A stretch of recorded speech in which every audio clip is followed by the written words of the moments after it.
Arkansas Governor Sarah Huckabee Sanders made a stop today in Wynne, Arkansas. This visit comes nearly a year after a deadly EF3 tornado tore through that city. WREG's Quamitra Wilburn spoke to city officials who say they are still on the road to recovery.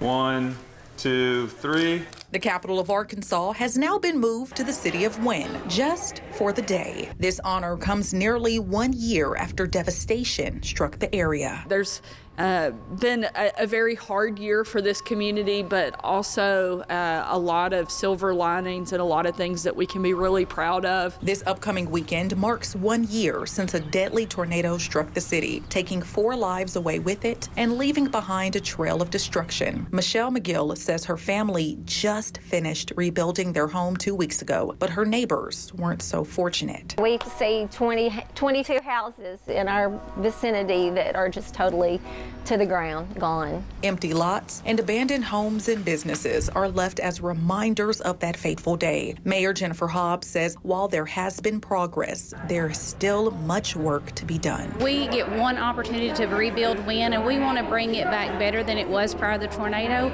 but we know that doesn't happen overnight. The mayor says many people living in the hardest hit areas were underinsured or renting their homes when the tornado hit, creating a gap in the rebuilding process. However, the mayor says they plan on taking action soon. We'll start the process of communicating as a city agency with those property owners what their plan is, and at some point we will have to get code enforcement involved and probably have to condemn some properties to get those cleaned up. Until then, people we spoke to remain optimistic about the future of the place they call home. We're Wynne strong. We're the city with a smile. We're going to keep smiling, and we are going to bounce back. We'll be here. Reporting from Wynne, Arkansas, Quamitra Wilburn, WREG News Channel 3. Still on the mend, but doing it with a smile.